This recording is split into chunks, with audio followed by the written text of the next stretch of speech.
Alright. Same time.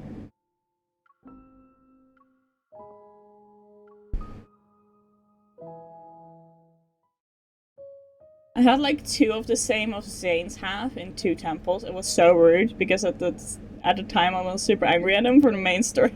You hold such a grudge towards a fictional character. It's amazing. Under Astra's command, may the Forseer deliver his will, for that is his faith. Faith. In the coldest regions of Philos, Forseer has resided in the Tower of Thorns since the time immemorial.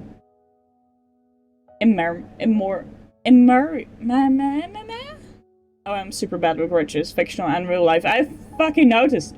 The almighty Astra bestowed his power unto him, ordering the Forseer to act as an emissary for the divine. I am the complete opposite. I don't hold a grudge. The royal family sends an envoy to the Tower of Thorns every 100 years to listen to the Forseer's prophecies. Yet the Forseer has not bestowed a prophecy to the royal family in hundreds of years. Envoys sent by His Majesty never returned. Their whereabouts remain unknown to this day. There's a rumor that the Forseer has been perpetually frozen in the icy tomb. Wish I could not keep grudges, it would be so peaceful, but I am spiteful and angry. See, I'm not. It's wonderful, I just move on with my life. To him, 100 years is but a blink of an eye. So a new envoy travels through snow and ice, entering his tower. It happens again and again, as it always has for the past thousands of years. But I am not a real envoy. I am here to treat my illness. To do that, I must take the Creatio Protocol from the Forseer's scepter. I have no other choice. Rub it in, why don't you? You big maniac. Hey, it's not my fault. I didn't do anything. Suppressing my anxiety, I walk into a massive room and bow respectfully. I am His Majesty's convoy, sent here to listen to Forseer's prophecy. My voice echoes through the empty room. I look up to see a man wearing a blue robe sits on a throne of ice as he holds a scepter. It must be the Forseer. How strange. His body is ensnarled in brambles, thorns wrapping around his arms and legs and chest. It would seem he's shackled to the throne. I slowly approach him. I see his head lowered, his eyes shut, encased in ice. Is he unconscious?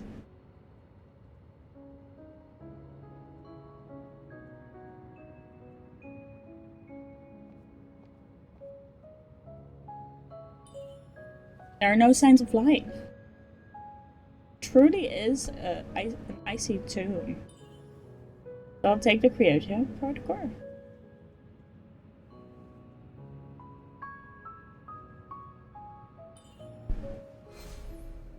How impudent. Forseer? Is my imagination playing tricks on me? Isn't he frozen, or is he just pretending? Actually, it's a bit quiet. I'll fix that later.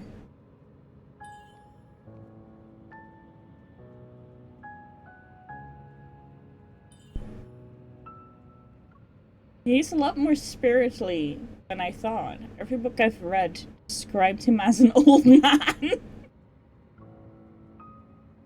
It seems that those tomes you've gleaned through have taught you nothing about etiquette. You're not actually frozen. He's not moving. Is he immobilized? Just call him handsome, MC. It's fine. Your actions are testing my patience. I fucking hope they do. Do you know what happens when fools disrespect the Forseer? Why is he so grumpy? He's been encased in ice for thousands of years. I too would be very grumpy. He probably hasn't had a meal. He's alone. He has nothing to do. It seems you do not know what true horror is. Why don't you show me then? Huh? And you are frozen. My expectations were a bit higher than this. Winter punishes every wrongdoing in due time. Captain America was in tone for like a century, wasn't he? He wasn't grumpy. He was confused. He was also asleep. He wasn't aware of time passing. Zane is, though. He's just been in solitude. Haven't you heard of doing what is necessary in a bad situation? But who exactly is in a bad situation? Your speech pattern is weird, my dude. Sit on his lap. I mean, what? Tickle his tummy! Pat, pat, pat, pat. The ice is more like a crystal. What is this? You have a wild curiosity and a brazen tongue. Oh, you should see what my tongue does. And your tongue is like winter's lover's embrace. Wow. Pat, pat, pat.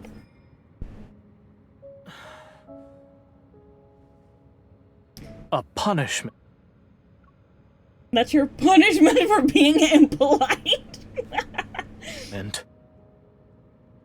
yes, actually. Aren't you furious? Fury? Fuck! MC, stop talking that quick! Aren't you furious? You're being treated like a plaything.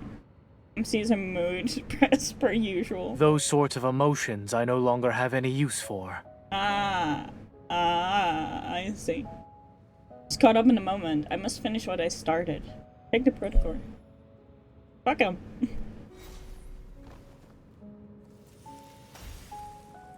Where did that come from? You can move, that means... I've played enough of your little game. Ah! Gobble is cute! Ah! You forget yourself, testing the limits of my benevolence. Okay, Daddy. Calm down, I need to prepare for a fight. I am His Majesty's envoy. You can't kill me. An honest death Why? is not a suitable punishment for every pretender. Look what we're doing! We're doing Zane! Aren't you proud of me? He's very grumpy. Before I can react, a cold sensation coils around my feet. Look down and see frost climbing up my legs. Tell me, I came running! do you know the fate of thieves who sought the Creatio Protocol? He disappears into the shadows. I am known for causing chaos with streamers. You know what? That's fair. Where are you going? Forseer! Crystals cover my mouth, sealing it. He can use it as a gag!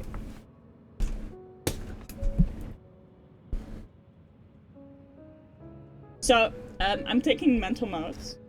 He can use his eyes as a gag? Oh, you're too low for seeing on the ice front. Zane, take notes. It's fine. It's fine. It's fine. No, that's totally fine. That's...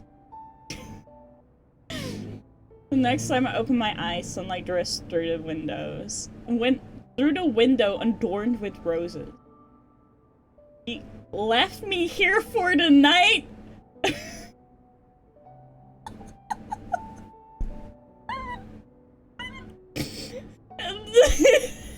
I'm sorry. He really went, shut up, I got to sleep. And just fucking left us there. Gagged. Oh no. We need to teach him aftercare. Oh no. And restrained. Oh dear God. The Forseer sits on it. I just imagined him, right? Fucking walking past us, giving it a glance and being like, yeah, no, not my fucking problem. I went about his fucking day.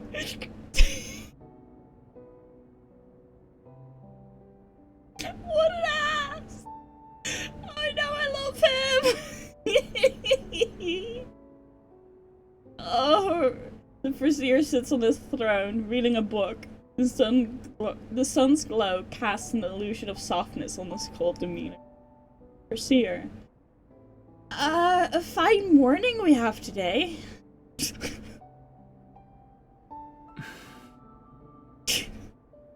doesn't look at me. Seems he won't even give me the chance to explain myself.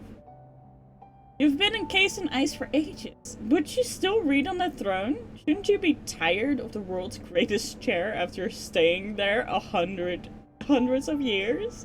Hey Jack, how are you? I'm doing great. I love MC in this. This is so funny. MC is such a mood. You may try it yourself, then inform me of your findings. Seer turns to another page of his book. No, I can't feel my body at the moment. I've yet to eat anything after entering the Tower of Thorns. Could I... Choose my words carefully. And he still doesn't look up. A human can survive for 7 days without food. Starve. Given your stubborn character, you should live for an extra 2 days. I was unprepared.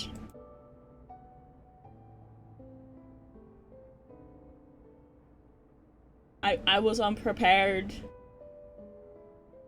Wait, did it even sound? Sometimes it does, sometimes it doesn't. It's very annoying.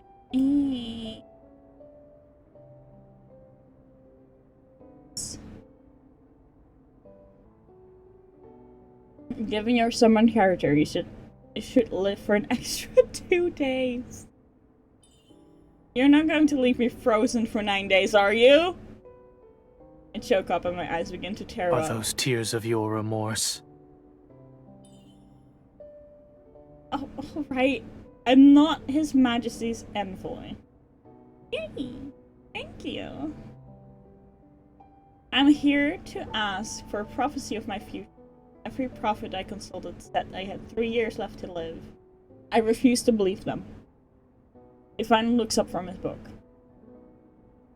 I'm telling the truth this time. Indeed, they are delusional.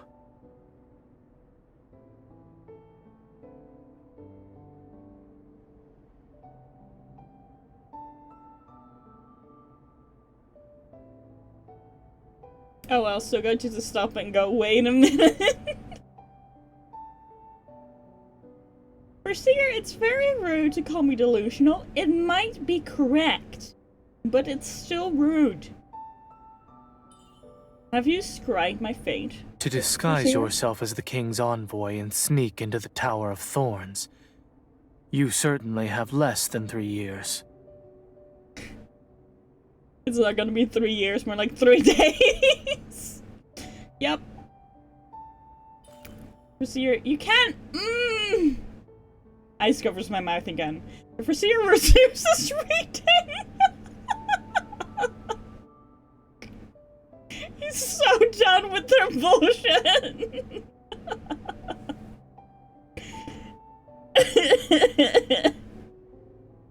Oh no. Hi, Talon. Welcome in. An endless silence returns to the throne room. Nightfall greets the tower, taking the place of sunlight. Light shines into the room. Today is the first day of my punishment for entering the Tower of Thorns. Come to a realization after being frozen here. It is nigh impossible to warm the heart of a demigod who lives in these rime-kissed lands. Oh, he's a demigod.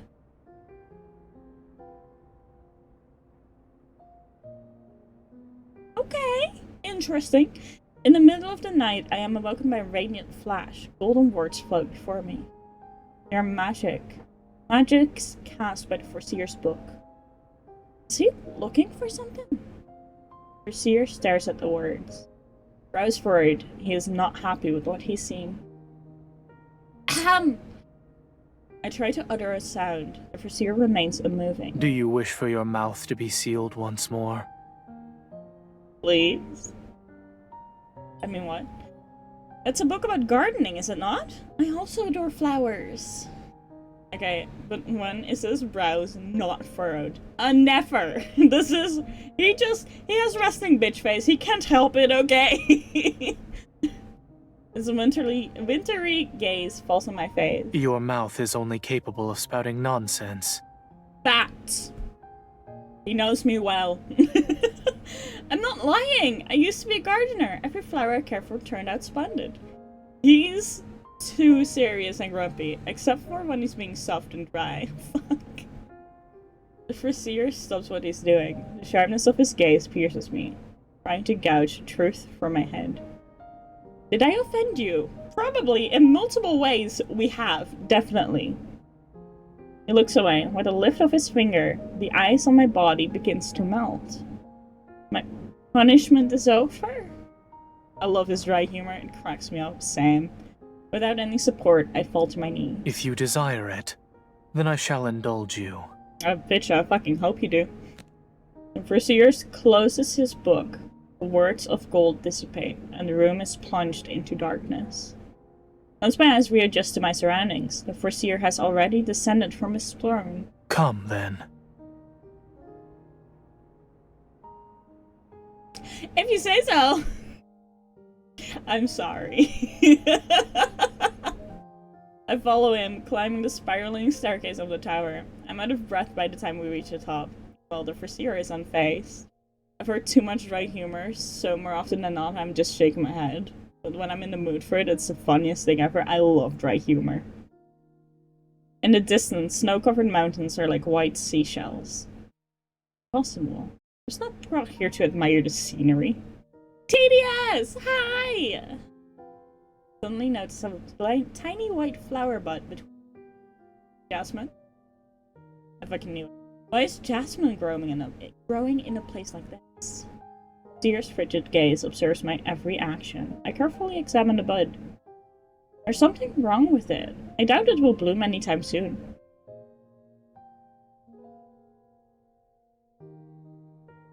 Will you be able to care for it? How is you? I'm good! I consider the possibilities, but the Forseer seems to predict my next action. He moves towards me, looking into my eyes. How are you? Answer me. Yes, sir.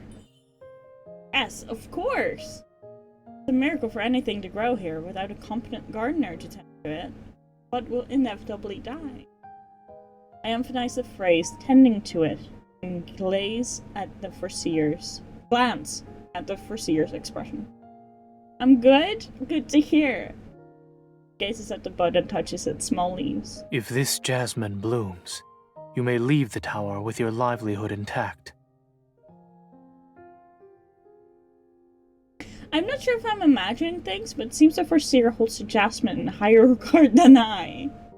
For now, in order to buy myself time and an opportunity, I have to say yes. Alright, I'll agree to your terms.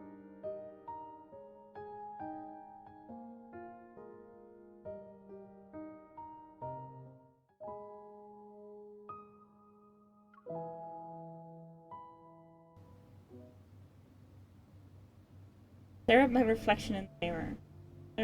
There on my bosom are blue markings engraved in my flesh, like cracks that would appear if someone wedged their blade into the frosted ground. It's a symptom of cryoriasis? Cryoriasis. I'm going with that. Cryoriasis, a rare, strange disease. Physicians have only recorded a few cases in old textbooks. The infected will eventually lose consciousness and be unable to move as if frozen solid. Only the Creatio Protocore from the Tower of Thorns can remove that. Make that peculiar jasmine bloom. Like psoriasis, but ice. I think so. This is my chance. I need to prevent the Forseer, so let's down his guard. Only then will I be able to approach the Creatio Protocol. Why does the Forseer care so much about that jasmine? I need to investigate.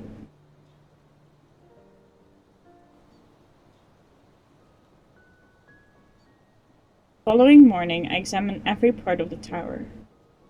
Every decoration in the tower is beautiful, but each one lacks character. It possesses the same aloofness as the Forseer himself. It appears they are trying to frighten strangers. This place is huge. It must be in your prime to find the Forseer.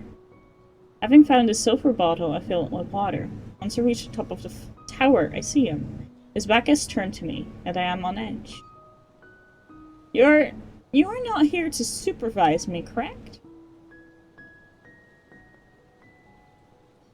It appears your confidence is lacking. My confidence is not wanting in the least. As I hurry to water the jasmine, I begin to pray. O fairest jasmine, my life is in your leaves. Don't partake in the sweetness of death. From the pinnacle of the tower, I spy a group of people walking along the mountain path. They resemble ants that fell into a desert of salt. If there are others here to distract the Forseer, it will be to my advantage. I point at those tiny figures. Are they here to receive your prophecies? Forseer glanced at them. His right hand, he writes a series of silver symbols. Suddenly, a blizzard befalls. It swallows the mountain path. The people disappear in a blanket of white. Are you trying to kill them? After getting lost in the snow, they'll have no choice but to turn back. Their survival is but a guarantee. While I was already impressed by his previous demonstrations of magic, this is the first time I've been stunned by the Forseer's power. Do you despise the request for prophecies? Fate cannot be changed. Instead of acknowledging this truth, humans still fight against it. Right. Right, that's called desperation. He cares not. Especially when their future is not what they hoped it would be. Yeah, it's called desperation. I'm sure you know what that is. I'm sure you have feelings. As he speaks, the Forseer glances at me.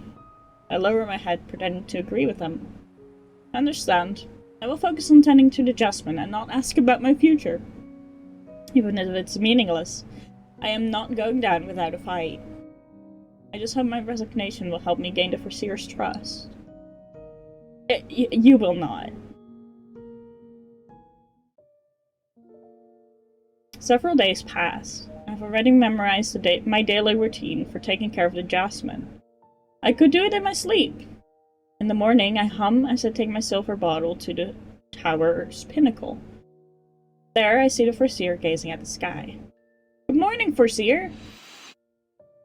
Hesitating, I look up to see a sky free of clouds, serene as ever, reaching far and wide. Do you need someone to listen to your music? Silence.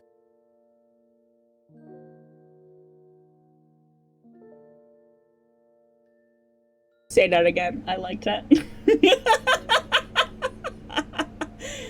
Oh, it's you! Oh, how I miss that, Toad! Oh, Catch-22 Zane! It's welcome back, buddy.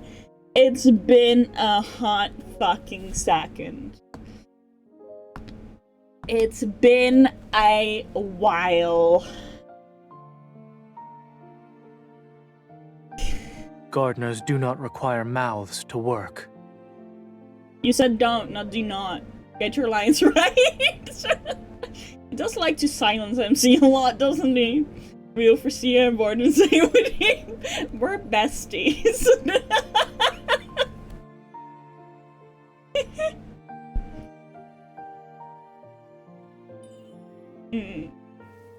I silently water the jasmine and observe the Forseer, who is acting strange.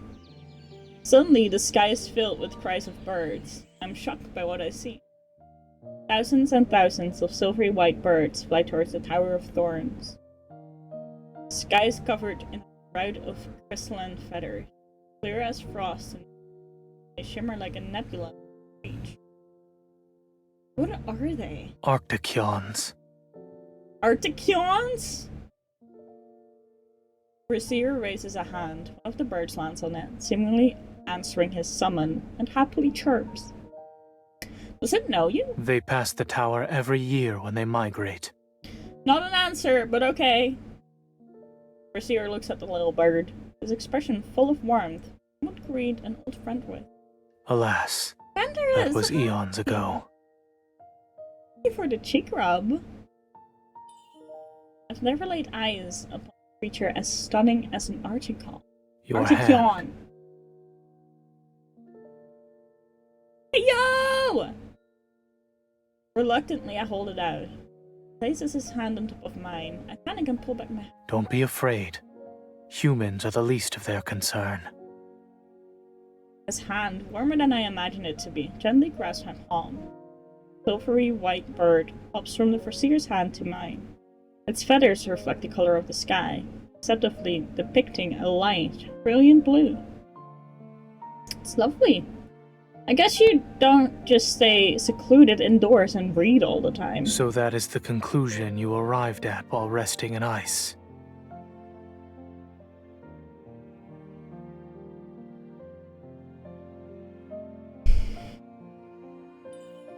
It's because I'm curious about the Forseer. Your name appears in the tome of the Forseer, but the text only speaks of you as Astra's tool. Fucking Astra! I don't think its accounts are accurate. Forseer remains expressionless. Astra does not write his own story. His? He's a guy. Oh, fucking course he's a guy. Oh, fucking course he is.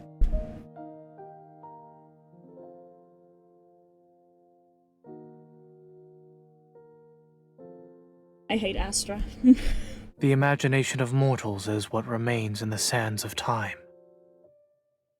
Forseer lets go of my hand, and the Arcticion turns to its flock. Quietly, he watches them fly away, bidding them farewell. I have to admit, you're as merciless as winter. You care about the jasmine. Remember to wait for the Arcticion. Once you're able to move. The coldness in the Forseer eyes gaze. You are not here to study my behavior. Well, no, but I need to do something in my pastime. Your wild curiosity almost led to your demise. Valid point. Point taken. Noted. Too bad I don't care.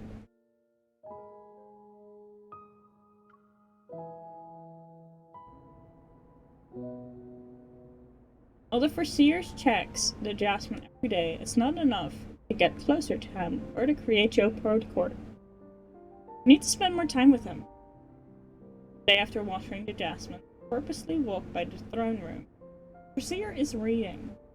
A wonderful morning, Forseer. Have you paid a visit to the jasmine?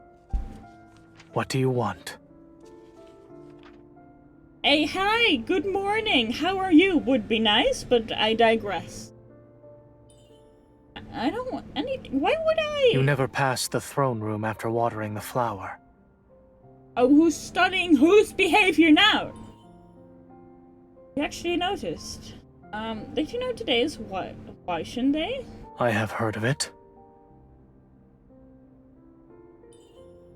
Where I come from, people pray to Astra by lighting sky candles. I made one with a few scraps of paper. Very simple, but tonight... Forseer looks up from his book. I don't do such things. Well, time for a change, bucko. Certainly knows how to silence me with a single sentence. MC, you need to be a bit more pushy. What's the worst he could do? Freeze you to death? Probably, but come on. No risk, no reward. You need to teach him to open up, loosen up. As night watches over me, I climb to the top of the tower with my sky candle. Wait, but the Forseer has yet to reveal himself. He's not going to join me. Of course, he's the Forseer. With Astra's blessing, he sees prayers are a waste of time. I heard that there's no riz, no reward. That is also true. If you have no riz, you have no reward. I light a candle, and its weak flame shines, a small glimmer. Oh, omniscient Astra, the Almighty, please don't let me become like ice. There are so many places I wish to visit, things I wish to do. Please, I want to live a little longer.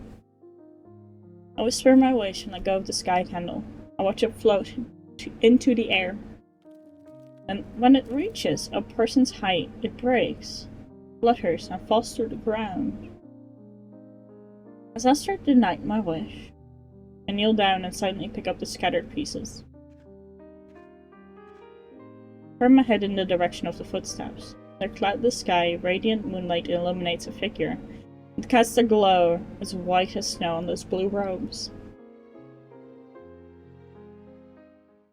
Hey dude!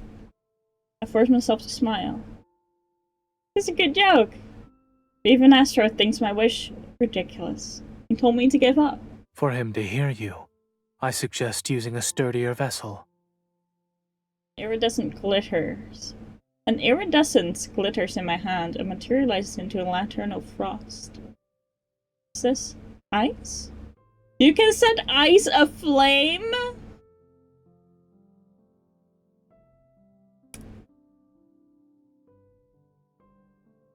Truly asking the right question. That would be determined by your fervent hope. He can do ice everything. He can freeze the fucking ocean, okay? He... You know what? When we first met him, right? I grossly underestimated his strength. I grossly underestimated how good his ice powers were. I thought he could, like, maybe make a snow cone. You know, maybe he made snowballs. That's about the extent. Maybe shoot some ice particles. And then in the current banner, the next banner, he's gonna freeze a part of the ocean. I think everyone has done that. Like, huh? Huh? And this line of, like, when it's convenient. Like, huh?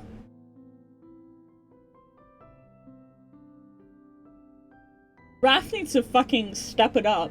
I always remember the card where it goes, me without an evil, I would still be the same. No, you fucking wouldn't! He literally wouldn't! He likes to be humble and think that, right? He likes to think he'd be the same. He would, I mean, he'd still be a cardiologist, right? He'd still do the same job. I just feel like he doesn't use his evil as much as the other guys. So it's more... He likes to downplay it, right? That's kind of how he got us all into this. Like, oh, it's just ice. And then he fucks people up with it really badly. He freezes an ocean, you know? He can set shit... He can make unmeltable ice. He doesn't because Astra is a bitch! Raph has the weakest evil of all of them. Now, his evil does nothing! His powers definitely are one of the stronger ones, but he doesn't use them to his full potential like the others. Yeah.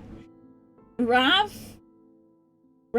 has shitty evil. I love my husband, okay, but his evil sucks. Doesn't use his evil, mostly uses his Lemurian skills. Right? Because his evil sucks! Even he knows this! What can he do with it? Burn some wood so he can make fire? When would he ever need to, though? He's a sea god! He commands the tides! Why would he ever need to? Xavier can teleport, right? Xavier can teleport. Caleb can create black fucking holes. Silas is just magic. Like the one time I think he uses his evil is that one card where MC has a stalker and fights. Yeah! But it's so weak! Sure, it's fire, so it'll hurt, but at least Savior's disco powers can teleport him, like you said. Silas Evil is insane. It's literally energy manipulation, okay? And then we have Caleb with his black holes, just casually destroying space-time. And then you have Zane, who's also very strong. Can freeze. I cannot get over the fact he froze an ocean, okay? Silas Evil is the most OP because he can do like everything. He can change particles, like atoms. He can teleport. He basically has the fucking I can make you float like Caleb. Silas is overpowered. I think of strength, it's like Silas, Zane, Caleb, Xavier, Raphael. I'd put Caleb above Zane. And only because Caleb can create black holes, which literally destroys space and time. So I'd put him above there. Other than that, correct.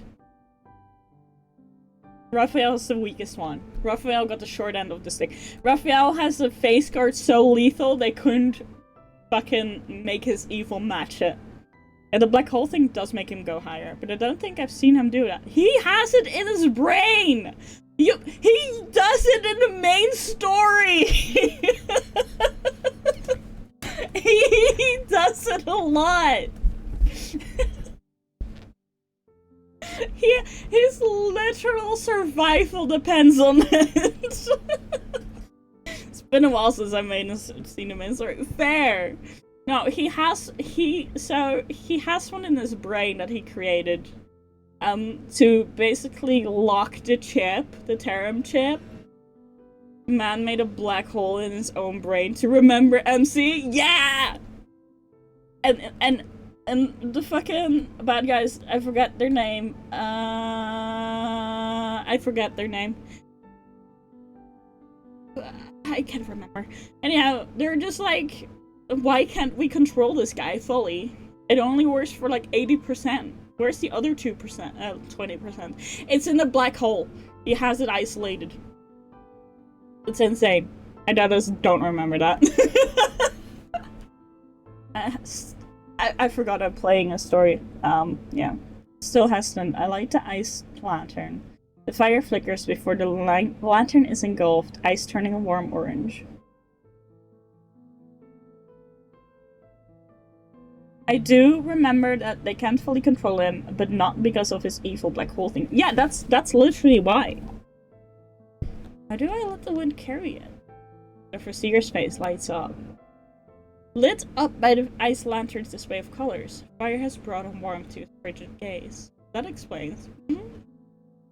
He draws a few symbols in the air, and almost immediately, the lantern in my hand comes to life. It floats to a greater height. Never seen a sky candle like this. Thought you didn't celebrate Wishing Day. I wasn't lying. However, it just so happens a few lights are needed for tonight. Why? The symbol the Forseer has drawn begins to transform into ice. Into ice lanterns that soar into the sky. Above the tower's pinnacle, candles of lit ice lanterns fill the silent night sky. I gawk at the spectacle right before my very eyes. It's gorgeous. Asked right here my wish. With so many lanterns. Only he knows. Forseer heads towards the stairs. You're just going to leave? Why don't you make a wish? There is nothing for me to wish from Astra. How about your freedom? Have you thought about that one? At least without as much as sparing me a glance. Forseer is kind of despite his— Is he though? MC! MC! Oh my god. The Forseer is kind despite his appearance? When has he been kind so far? I mean, he gave us a lantern. That's about it. He has not shown us a lot of kindness. Doesn't know the word. He is though. And the bird and the flowers? That has nothing to do with kindness. He just likes pretty flowers. And he's not a dick to birds. That doesn't I don't think that makes him kind. That makes him a not despicable person. Not necessarily kind, though. If he learns of his unwitting assistance in helping me wish for the Creatio Porter, it would find it absurd. I find it absurd. This whole situation is absurd.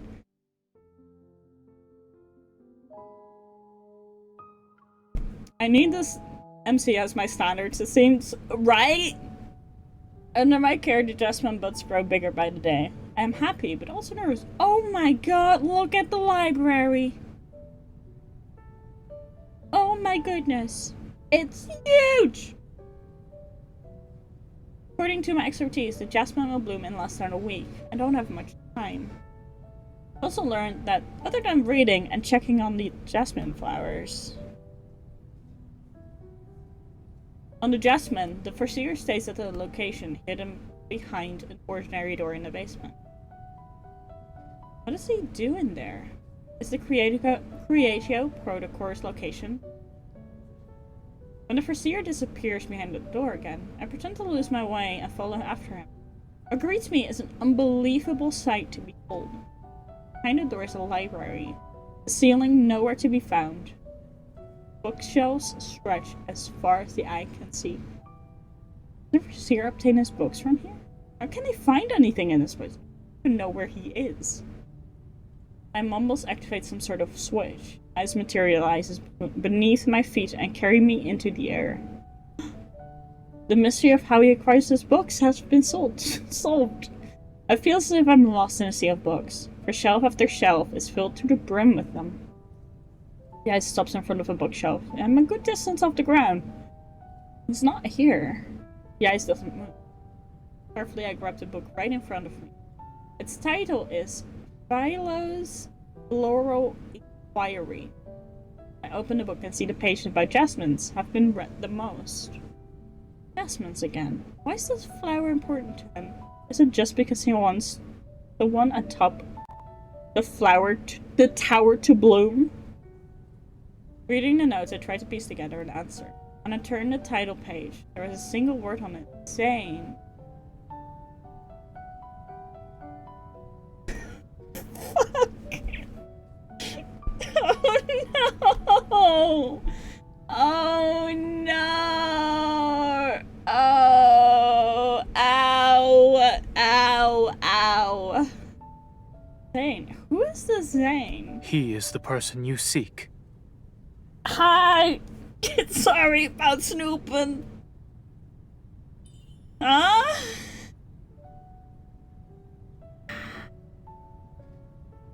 Turn around. On the platform of ice, the Forseer stands behind me. His steadfast gaze sends a chill down my spine. I had no intention of intruding, Forseer. The ice kidnapped me! Are you claiming the frost coerced you? Yes. I take a step back, forgetting I stand on the sheet of ice. My foot touches nothing. Help! In a moment, I go from descending to being caught in the air. Expressing your regret does not require theatrics. Are you mocking me? I find that hard to believe. His eyes, their depths, seemingly immeasurable, close to my face. Fear carries me to the ground. I come to my senses and lower my head. You can let go. It wasn't good that you were present. It must be dangerous to acquire your books like this. Likewise, 'tis dangerous to push one's duty onto others. Others? An ice cluster appears in front of me and slowly spins. The ice at my feet. Is this its original? Are you its creator? 'Twas not the work of magic, but a phantasm. The fuck's a phantasm? Forseer taps the ice cluster. Carrying her to the higher shelves without a reason was your doing. Am I wrong? It unfurls and blooms like a jasmine. Ice particles ripple around us. Does it understand our language? We are like-minded in our distaste for lies. Though part of me is still in disbelief, the Forseer spells and this library's very existence are starting to convince me that what I've experienced is real. I love the ice ghost. My apologies. I snuck in because I wanted to know what you did here. You guys heard me talking to myself, so it flew me up there. The phantasmal Jasmine runs circles around me before leaping into my hands. Oh no, it's cute! Oh no! Your forgiveness is boundless, for better or worse. Oh, is it his companion? Is it his pet? Is that what this is? It accepts my apology? Ice gathers under me again, and it lifts me into the air. I stumble, I'm about to fall again. But another piece of ice appears beneath my foot, steadying me. Curious, I take another step. Regardless of the direction I take, ice forms beneath me. I walk around, excitement in every step.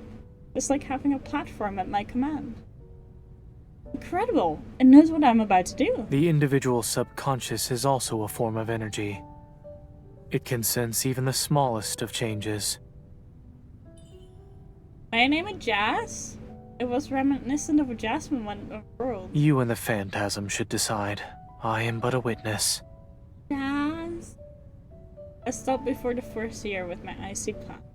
I can look him straight in the eye. And may I call you Zane?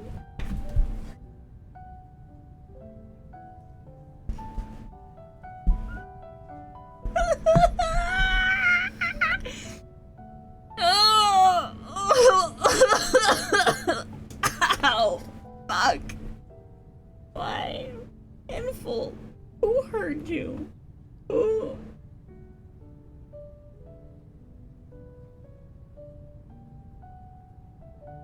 With a piercing gaze, he stares at me. A name defines a person. It's important, I would think. I'm unable to read his expression. Do what you must. Have we... See, I haven't touched Xavier Smith, and I probably never will. Have we given every single guy their name except for Raphael? Because we've given Silas his name. We've given Caleb his name. And now Zane.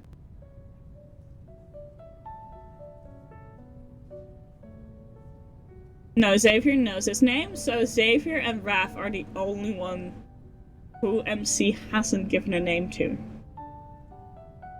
Fuck. I'm such a sucker for that. Oh. Zane. Zane. I stand in front of the mirror, mumbling Zane's name under my breath. All my mind can focus on is him in the library, watching me scurry about. But yes, we give back Zane his name. I encroach on this territory by sneaking into the library. Why didn't he lash out? Does he trust me now? The ice marks my chest are reflected in the mirror. Mirror, tendrils spreading and twisting, approaching my collarbone. My time is nearing its end. And this time, an idea presents itself. Since Jas took me to Forseer in the library, I also used it to obtain the creative protocol. Jas, are you here? Call out to it. The sound of swirling eyes reverberates in the air. The cluster of eyes manifests and makes an arch in the air to greet me. You're here. Yes, I have a request. Would you take me to the Forseer scepter? Phantasm stops moving. I ask for his eyes. Does Jas know of my true purpose? I wish to... I can't fully explain myself. Jas expands and lunges at me. This is the origin story of Zane's MC being a brat, I swear! Am I destined to perish in the cold?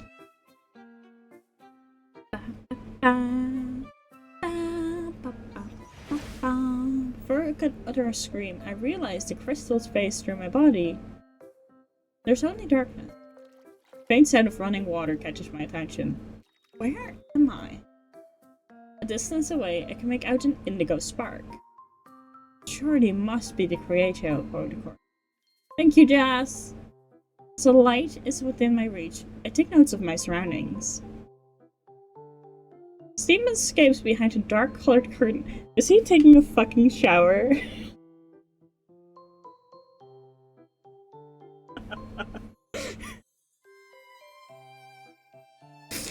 Poor saying dude thinks he has 2 minutes of fucking peace.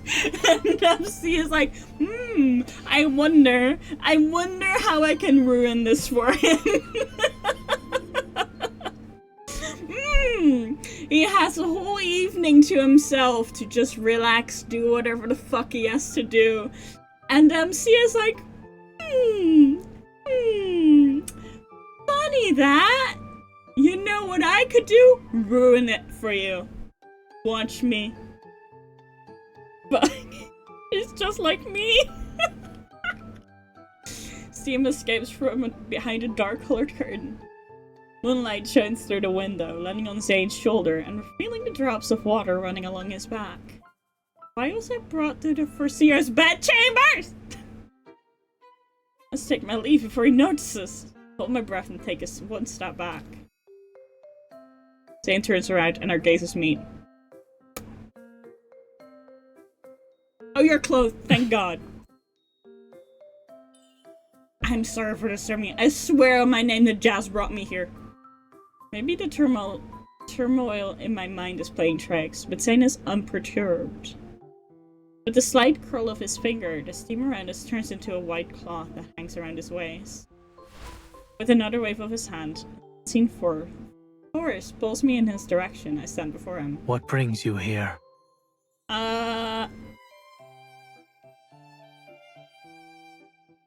In my defense, I didn't know you were showering. Also, you're clothed, so I don't feel as bad now. His hair faces his chest. All wet from the water, I'm unable to avert my gaze, and I feel a rising heat on my face. What is more astounding is the number of scars etched on Zane's body. I thought the jasmine was about to bloom. I was unaware you were bathing. Then coughed up a spiteful excuse. I closed my eyes. I don't think he is. I think Enful just did us dirty here. There's water running down. Oh. I don't see it, so it doesn't exist. A sense of invisible force is gone. I open my eyes and Zane is putting on his robes. No one could have predicted Jazz to be unwavering in its loyalty to you. However, I expected as much. It knows only of us, and thus considers you a friend. Aww. Are you going to punish Jazz? He indulged on my whimsy. Should I punish you in its stead?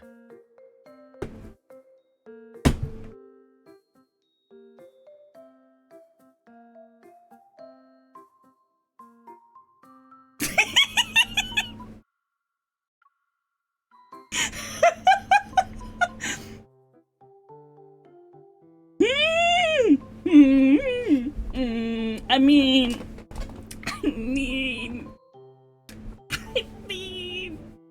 if you put it like that, I have no fucking excuse. My heart rate is fucking telling on me.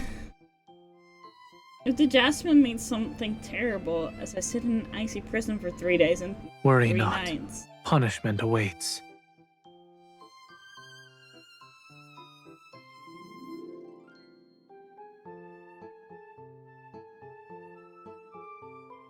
What's my punishment, Zane?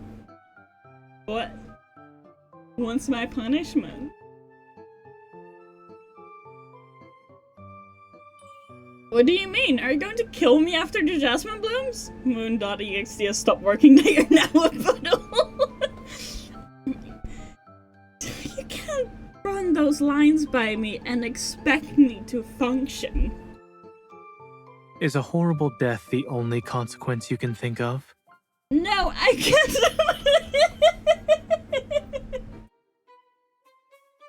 No, I can think of a few things. Think of a few appropriate responses you could do. I don't have to go to a meeting now. I'll be back to check the chaos. I can think of a few punishments. I have no interest in taking the life of another. Good to know, you're not a murderer. But for this reason you will let me leave? You should decide that for yourself. With a wave of Zane's hand, I am pushed out of his bedchamber by an unseen force. Solid. What? Fair. Fucking fair.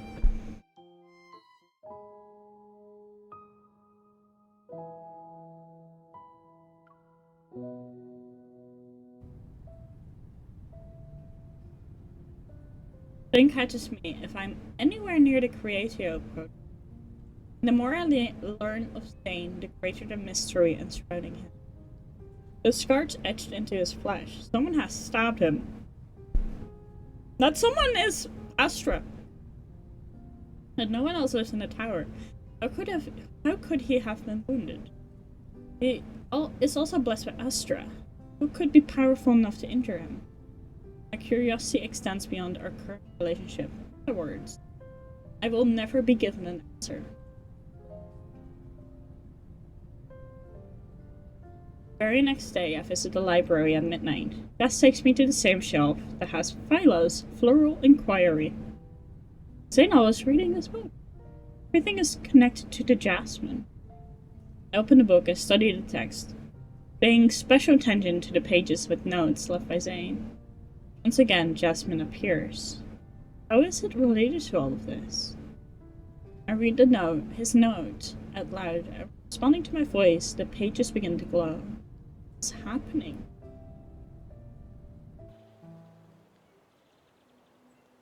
When my vision returns, I find myself in a sea of white flowers. The sun's golden rays shine on the field of jasmine.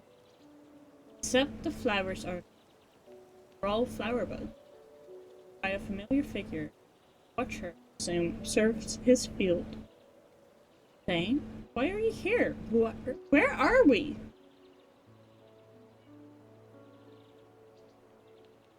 Zane turns to look at me, confusion in his expression. Have we met before? Huh? Who are you? As I approach him, I realize his body is with him. Sunlight passes through his robes. His appearance is that of Zane. He lacks the Forseer's frigid character. Through what means did you enter this place? I was just reading a... Am I in the book? You stand in an illusion crafted by words and words alone. And what are you? The corner of his mouth curls up. A lowly wraith. The sight of Zane's face smiling was the last thing I thought I'd see in this life. And again, I've met Jas, and I've slowly come to accept these bizarre events. Were you the one to plant these jasmines? They are more than mere flowers. Are they phantasms? As I ask him, I touch one of the buds. An image appears in my mind. Zane lowering his head to kiss the jasmine. My memories. Or perhaps it would be better to say they are the jasmines in my memories. Oh, I touch another one. This time I see Zane in an unfamiliar garb, still lowering his head to kiss the flower. Why does the Zane in these memories appear to be from another era? Oh no! So he doesn't have his memories, but instead he has the flowers.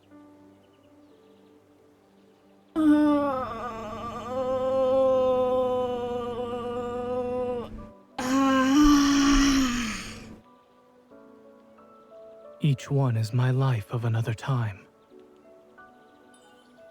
Your destiny and the jasmine intertwine. All I can recall is my end with that moment.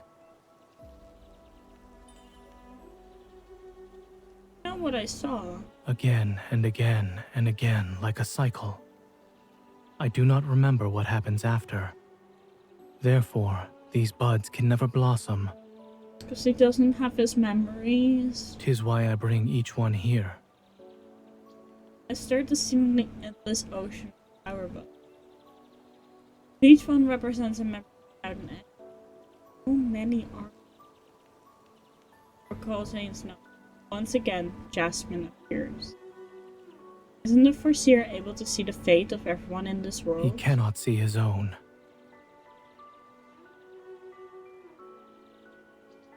Brave, seemingly moments away from dissipating into sunlight, looks into the distance. Such is Astra's will.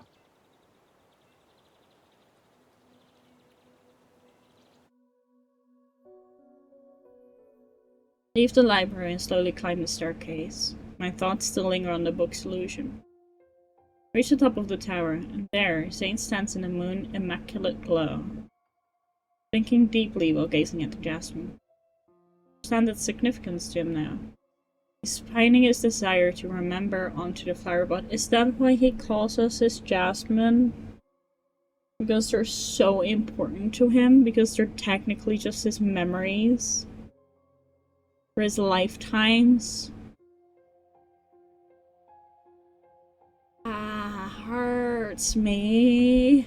You are not forbidden from entering the library, but you cannot venture there as you please. Zane, have you ever considered leaving the tower? Zane looks at me, his emotion inexplicable.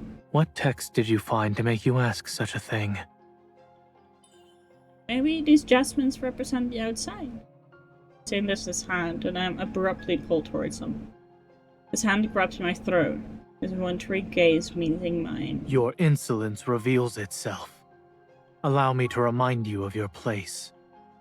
Now, normally, a huge fan of choking. Not when it's to threaten my life, though. Surprisingly enough, fear spreads through my very being. All of a sudden, the Creatio Protocol on the scepter releases an eerie indigo light. Frowning, Zane relaxes his grip and pushes me away. Stand back. Zane? Stay away from me. Before I can do anything, a myriad of brambles sprout and slither with the scepter's precision towards Zane. What are these things? Seemingly alive, the brambles entire body, dig into his limbs and torso. Is that how he gets the scars?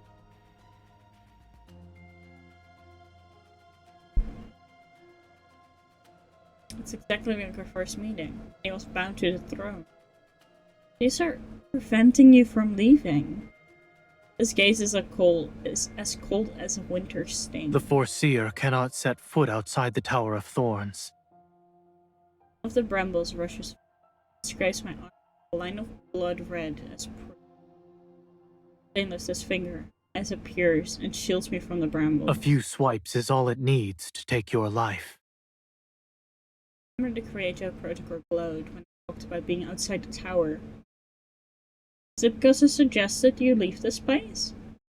Your wounds, are they from the bramble? He is warning us. Astra hurts him when he thinks of leaving. And that's why he's fucking covered in them. In scars.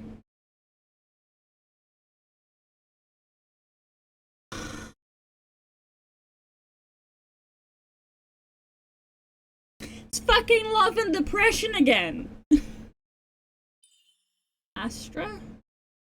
Realize only Astra could perpetually freeze him. The Creatio Protocol method to keep an eye on the Forseer. Not only does Astra punish any attempt to leave the tower, but even the mere thought of it is also intolerable. You've attempted to leave the tower, yes? That is why Astra punished you. I have no recollections of such.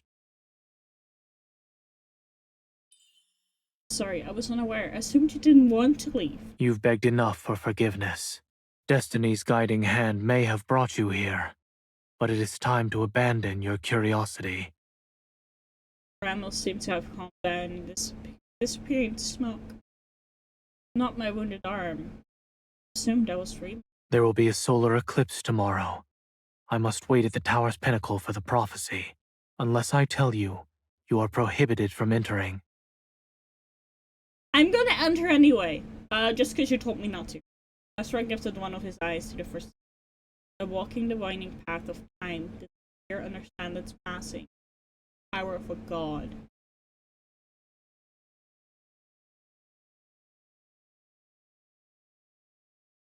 The moon masks the sun. Only a golden ring remains. A beam of light strikes the Creatio Protocol. The light reflects off it, forming chaos and patterns of disorder, which is brought into the hand of the Forseer. Ancient symbols gradually appear as he pieces together a puzzle. Astra's will has presented itself, and the Forseer's indifferent facade reveals a hint of indignation, as he too is imprisoned by the prophecy. Astra has spoken. Those who defy fate are sinners and shall be punished by him.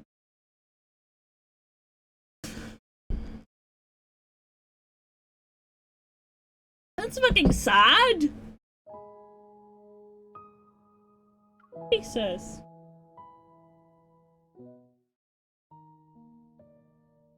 When I open my eyes, I find myself laying on the floor of my room. Light cascades into an empty bed. I only recall being overwhelmed by a strange feeling. I was unconscious for the whole day. I look in the mirror. Marks have already reached my neck. Clothes won't be able to hide them. If I take the Creatio Protocor, will the Forseer still be Zane? And if he isn't a Forseer, he's doomed to be trapped in the tower forever. Doesn't that make him a prisoner? I don't want to hurt Zane, but I can't die like this.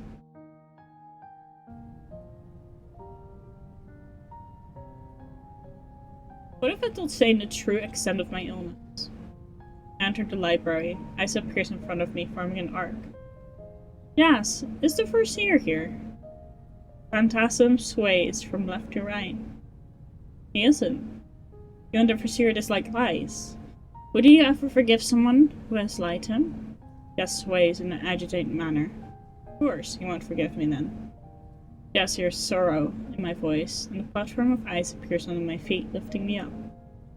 More ice appears, shimmering and glittering. It's trying to comfort me. Thank you, Jess. I sit on the ice, traveling between the endless rows of shelves. Zane read all the books in here. I wonder what the Forseer does when he's upset. Then again, he might just scowl regardless of his mood. As I mumble to myself, it begins to snow. Oh. Flower petals dancing in. Few snowflakes fall in my hands, sparkle like crystals, and do not melt. What are they? Were you not the one asking about what I do when I'm upset? Oh! I hear a calm voice from below. I sit on the floating platform. Zane stands at the door, looking up at me. So it is possible. But the prophecy? Was the prophecy not to your liking? It matters not. Only a true envoy of the king can deliver it. You're mocking me again. You aren't upset then. Zane lifts a finger.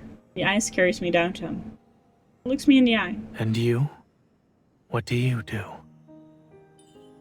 I think of the flowers I planted as they sway in the breeze. I dance. I thought humans only dance when they are happy. Not all of them. The more upset I am, the more I try to move around. Then glances at me. Puts out his hand. May I? Are you requesting a dance? Here? We will both feel better if we dance under the snow. I hesitantly look at Zane. His expression is reminiscent of a merciless blizzard, as per usual. Would you prefer we do something else? No, we can dance.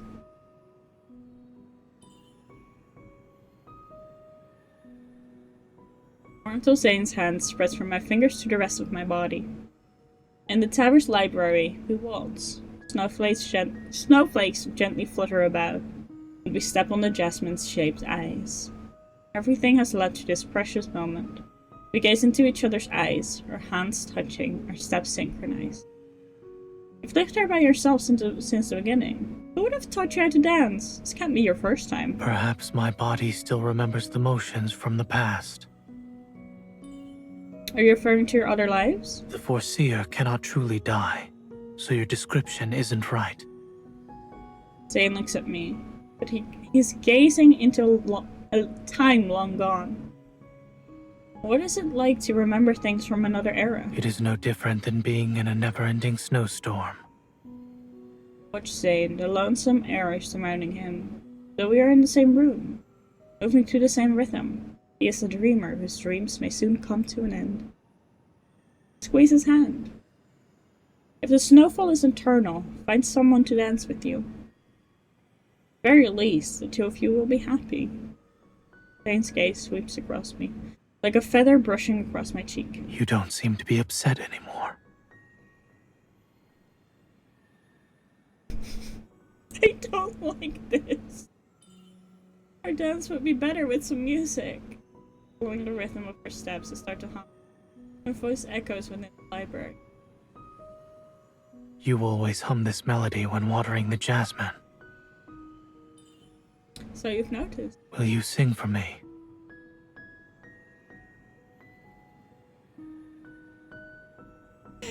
It's so sad! The afterglow cries cosmic. A rolled and deceptive amber paradise.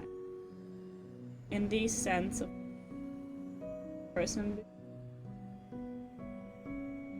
your gaze so full of wonder, four jasmines asunder, the secrets revealed. Hark the bard, a legends unfold.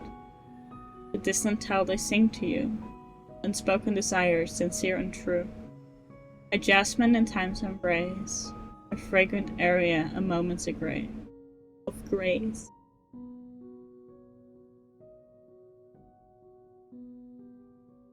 It's so sad! Oh, fuck.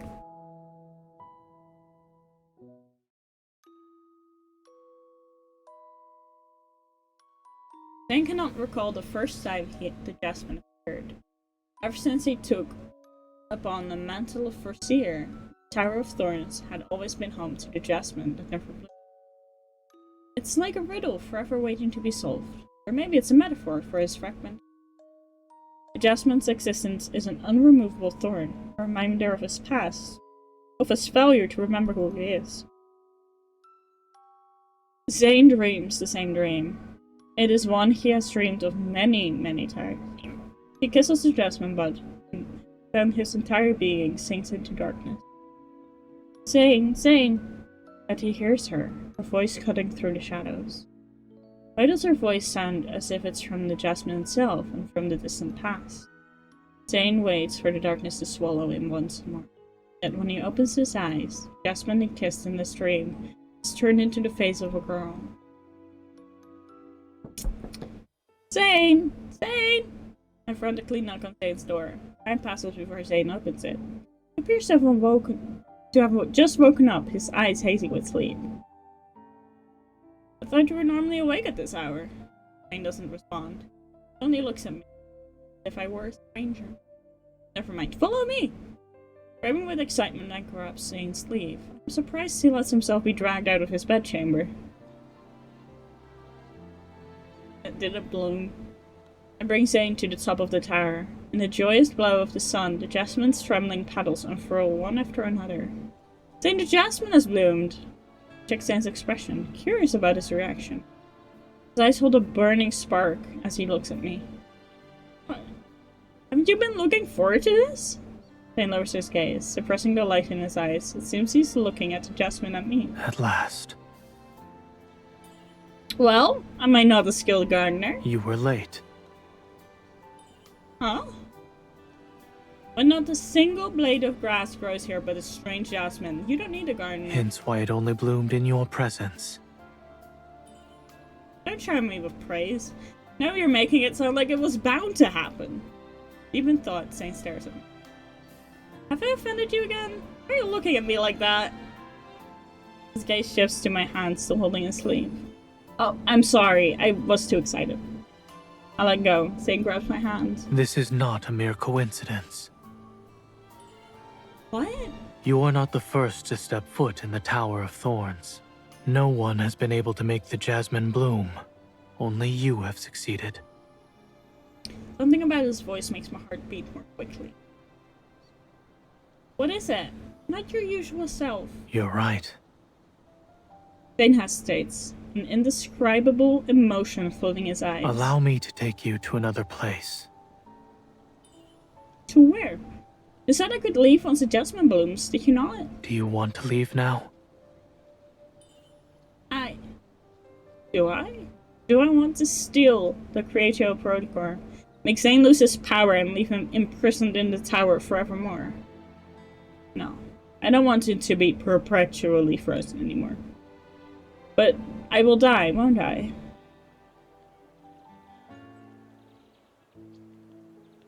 I never expected Zane to take me to the field of jasmines and Philo's floral inquiry. and in the warm sunlight we walk among the sea of flowers.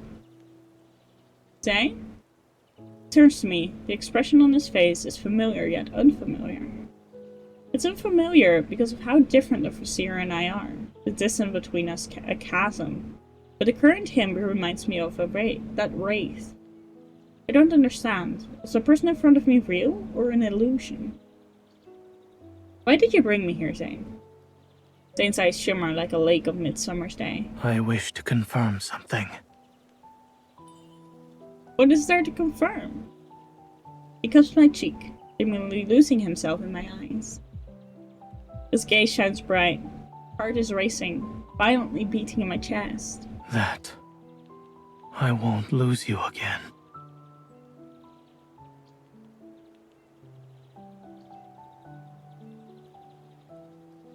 Oh, no! No!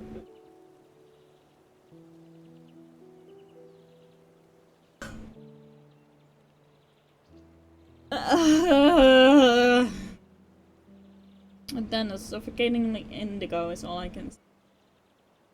Blinding light consumes my vision, while my heart feels like it's being crushed. Touch my chest in pain.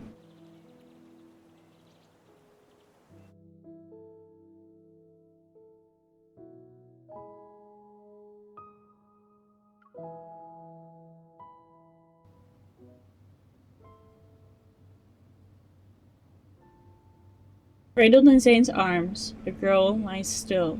Cold warmth lingers. Lingering. The body she's holding cannot be considered one that belongs to a mortal. Under her clothes, blue lines manifest at an alarming rate. Astra warns the Forseer, in the form of an eerie indigo gleam from the Creato protocol on the scepter. Forseer is forbidden from peeking into his own destiny, or else Astra shall give unto him the sweetness of death's embrace. Even so, the Forseer must see the future of this girl, whose fate is deeply intertwined with his. Following Destiny's golden thread, he unveils truths hidden in an enigmatic I know this word, I just can't say it. Enigmatic mist. Along his long journey, he has met this girl, time and time again. He falls in love with her, becomes a witness to her changing fate, and watches her die. Astra's tool can never fall in love, and so Astra manipulates his memories of her, plunging them into incomprehensible mystery, a jasmine bud that never blooms, and is out of reach.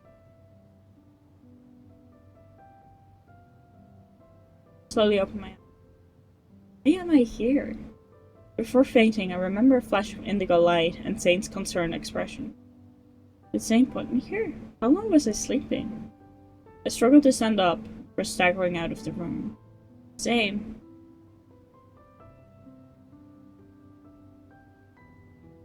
I searched every part of the tower, but Zane is nowhere to be seen. I managed to find a hidden staircase, climb each step and find a door at the end. I can hear noises from the inside.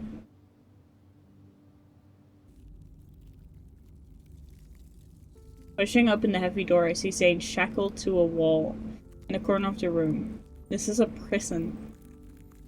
From the walls, the floor, the ceiling, the ice approaches, pounding like a living, ravenous beast. Black as night, glows and ominous. Zane, what happened to you? With not a tinge of emotion, Zane's eyes are scarlet. Hands emit a white glow, and as he clenches it, the black eye suddenly elongates and stabs his body. Why are you hurting yourself? Astra's punishment.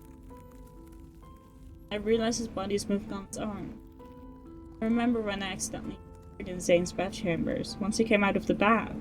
Scars covered his body, were those a result of his self-inflicted injuries.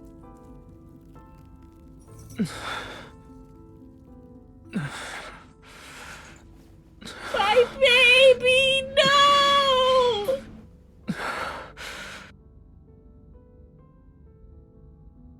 I need to do something. So he can stop the eyes. Call his name.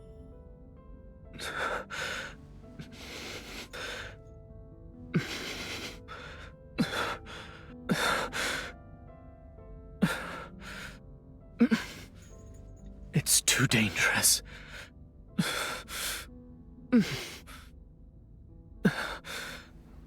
I won't be able to control. Leave. Now. I won't.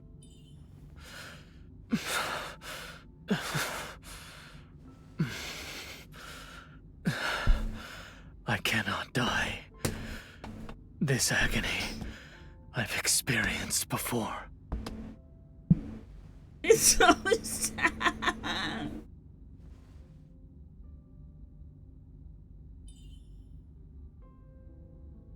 What did it say? You're being tortured. It's worse than death itself.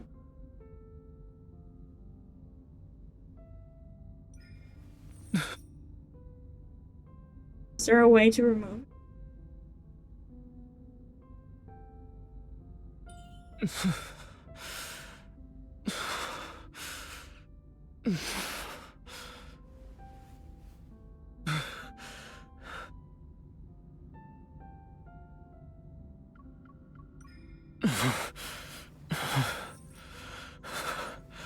I can't stop the ice.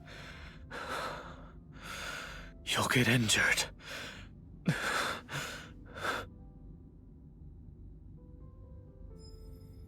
We shall try and... Oh.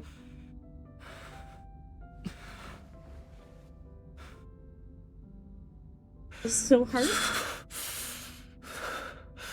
The ice will not relent. Leave this place. Please. Oh no, Dwayne, please! We have to stop it! Oh no, it hurts me! Okay.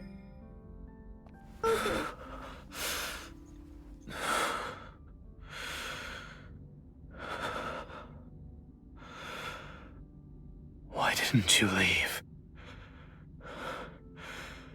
Compared to the previous trespassers of the tower, you truly are the most audacious. Black Ice has ceased its movements. The prison is still cold. Ian shackles Zane's hand. Seeing his bloodied wrist, sorrow wells up in my... Oh no, hi! Zane. I approached you so I could take the creator approach. I know. While you were unconscious, I divined your fate and the reason you visited the tower. Why did he punish you? Zane's gaze is calm. Our fates are intertwined. What? I bear the name of Forseer, so Astra punished me for defying my own fate. Hand is held in his palm, stained with blood. Come then.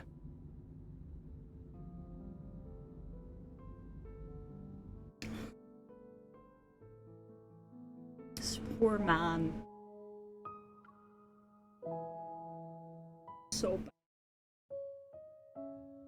Zane and I stand atop the tower once more. In their gentle moonlight, jasmine wilts, petal by petal, they fall to the ground like paper, ready to scatter to the wind. Shouldn't be wilting already. Pick up the fallen petals. Phantomless sadness washing over me. Before, you were willing to defy Astra to free me. I made my choice. I'm more relieved than scared. Standing up, I look Zane in the eye. I no longer fear the pain caused by my illness or my inevitable death. I also don't need to be mired in indecision. When? I saw you were being tortured in the prison. Within Zane's placid gaze, a sliver of emotion escapes, flashing in his eyes. You should have taken the Creatio Protocore. You must tell me your answer. My answer. Back in the illusion, you wanted to assure you wouldn't lose me again. So are you certain now? Zane is startled at first, but then he slowly smiles. I too made my choice back in that prison. Light flashes in Zane's hand, and the scepter appears. Your illness stems from your resonance with the Creatio Protocore. He moves the scepter, and the Creator Protocol glows brightly when it touches my arm. When he takes the scepter, dragging it along my arm to my The chest. Creatio Protocol grows stronger by draining away your very life. I feel my strength fading away. My heart struggles to keep beating. Fuck. Yet rather than afraid, I'm anxious. What are you doing? This would be your fate after meeting me. Zane stares at me, strange determination in his eyes. He lifts his hand and Creato Protocol floats from his scepter into his palm. Saying, I don't want the Creatio Protocol anymore. Light bursts out from it, fulgent enough to illuminate all of the tower. Zane's hand, white light, encapsulates the Creatio Protocol. The power of Astra can curse destiny itself, and it can be used to ruin his plans. Creatio Protocol light is contained in a crystalline sphere. He puts it against my chest and it dissipates into my heart. Fire floods in, coursing through every part of my body. It's so cold, Zane! Firm light flows from Zane's hand into me, encouraging my weakened heart to beat once more. Frost starts to creep along Zane's face. The tower begins to shake, its foundation crumbling. Serpentine ice crystals emerge, lunging towards me and Zane.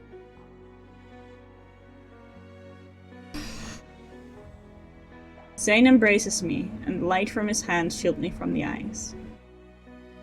I wasn't going to live for much longer. Accompanying a desperate resolve is a deep pain in Zane's eyes. Your destiny is not written in stone. The ice embedded themselves into Zane's back. Zane! I won't forget you. Not this time. Why would you do this to me? Why? What did I do? Huh? What did I do to hurt you like this? Why? What did I do to deserve this? The light gets brighter and brighter, surrounding me until all I can see is white. Zane! When the light fades, the ice, the tower, the Creatio Protocol are gone. A familiar figure stands before me. Zane! You're hurt! The Creatio Protocol exists inside you. Astra's power is yours to wield. This place is bound to collapse. I'm here to bid you farewell. Oh, don't leave me. Just stay by your side. Tears have been desperately trying to hold back fall. Zane's gaze softened. Don't cry. But you said you didn't want to lose me again. I will never lose you as long as you are alive and well. The riddle I've struggled with has an answer. At long last, I shall never forget you. Zane wipes away my tears. I wish to end it on my own terms. May I? Slowly smiles. It's like watching the first sprout break through melting snow. Zane leans down and kisses me for the first and last time. Light washes over me, akin to waves lapping to the shore. I try to reach out to him, but he smiles and slips away like sand falling between my fingers. Zane!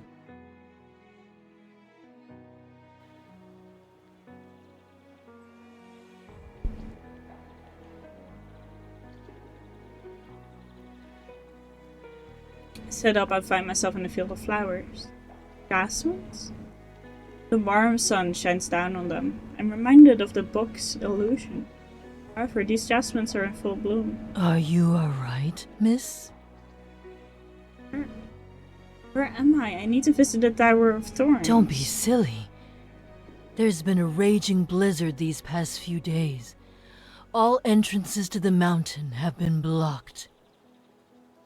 The Forseer. Even he cannot defy Astra.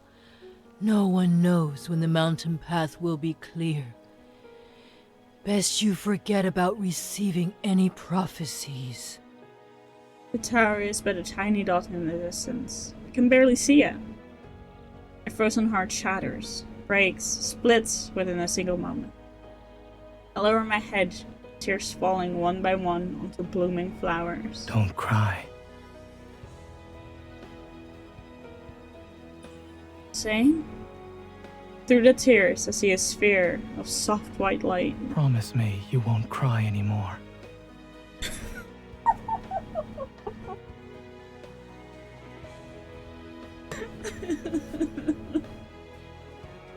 Oh no. Oh my goodness. Why would you do this to me? It hurts. It hurts. Why? Why? Why? Their jasmine petals appear in my hand. Now they shall never wilt. Fallen petals emerge into a single jasmine flower. Ice envelops it, making it as lovely as a day bloom. With this, I will not forget my answer.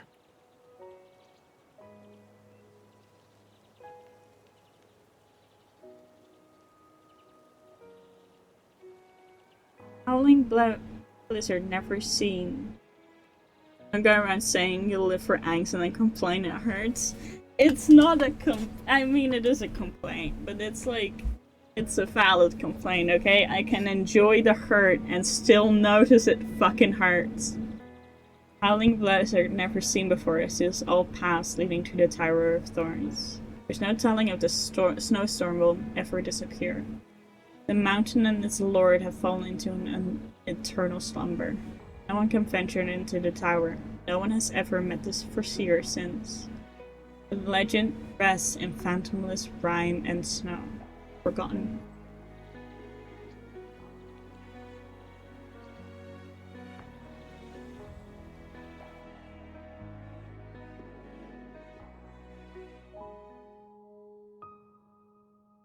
That hurt.